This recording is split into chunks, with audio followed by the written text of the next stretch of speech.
Hello, and thank you for joining us here on Spectrum News. I'm Terry Stackhouse. All the evening's top stories are coming right up after this quick check of your Weather on the Ones forecast. We continue to follow breaking news out of Southern California. The mayor of Poway, which is near San Diego, says that one person is dead and 3 others are hurt in a shooting at a synagogue. There's no word yet on the extent of those injuries. Police say a person is in custody in connection with the shooting. Authorities have stepped up patrols at places of worship in the area as a precaution. Members of the congregation say they won't let this break them down. The synagogue was worshiping on the last day of Passover, exactly 6 months since a shooting at a Pittsburgh synagogue where 11 people were killed. President Trump reacting to the news on Twitter saying, "Thoughts and prayers to all those affected by the shooting at the synagogue in Poway, California. God bless you all. Suspect apprehended. Law enforcement did outstanding job. Thank you." A 24-year-old man from Stackhouse is accused of driving drunk. Police say that he drove his truck off a concrete wall and then got stuck. This happened Friday night around 8:15 near the Boardwalk restaurant in Lake George. According to officers, Gregory Scott showed signs of intoxication and was given a field sobriety test. He also took a chemical test in which police say that he blew a .15, which is over the legal limit of .08. He's due back in court sometime soon. The capital city's own arena football team is kicking off another season tonight. Our Mercedes Williams joins us now from a block party celebrating the new season. Mercedes, looks like quite the scene down there. Mercedes, people were really excited last season when arena football came back to Albany. Saw a lot of people with the orange and blue merchandise. Do you see people wearing the Empire swag down there? Well, they put on quite the party. It's a good way to recruit new fans. Mercedes Williams reporting for us from downtown Albany. Mercedes, thanks. In Troy, a show of strength and support for those affected by sexual assault and gender violence. Once a year, Walk a Mile in Her Shoes challenges the community to navigate around a riverfront park with high heels on. The event raising awareness even as April Sexual Assault Awareness Month draws to a close. According to federal health data, nearly 1 in 5 women in the U.S. has been raped in their lifetime. Close to 44% of women and nearly a quarter of men have confronted other forms of sexual violence.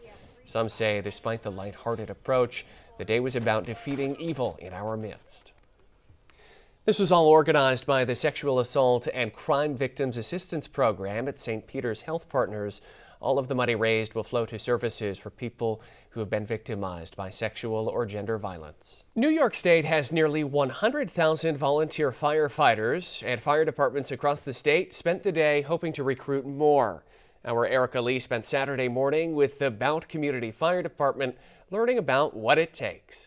People stepping off for Pride Saturday at Schenectady's Union College. The annual Pride Walk uniting local members of the LGBTQ community in solidarity with their supporters. The walk beginning Saturday afternoon by the campus library featuring food, music, and other family-friendly fun. For some in attendance, they emphasized that it's about more than just a good time. Saturday's free event was open to the public and sponsored by the Office of Multicultural Affairs and Union Pride. This year's flu season continues to drag on. The CDC reports nationally there have been 21 weeks of elevated flu activity so far in the 2018-19 flu season, making it the longest flu season in a decade. Doctors say there are 2 different strains of the flu virus that became prevalent at different times this year. The season's second strain was more severe than the first. New York is one of 11 remaining states with continued widespread influenza activity. A major demolition went off Saturday morning at the site of what was the last coal-fired power plant in Massachusetts. You can see both 500-foot towers tumbling into rubble at the former Brayton Point Station in Somerset.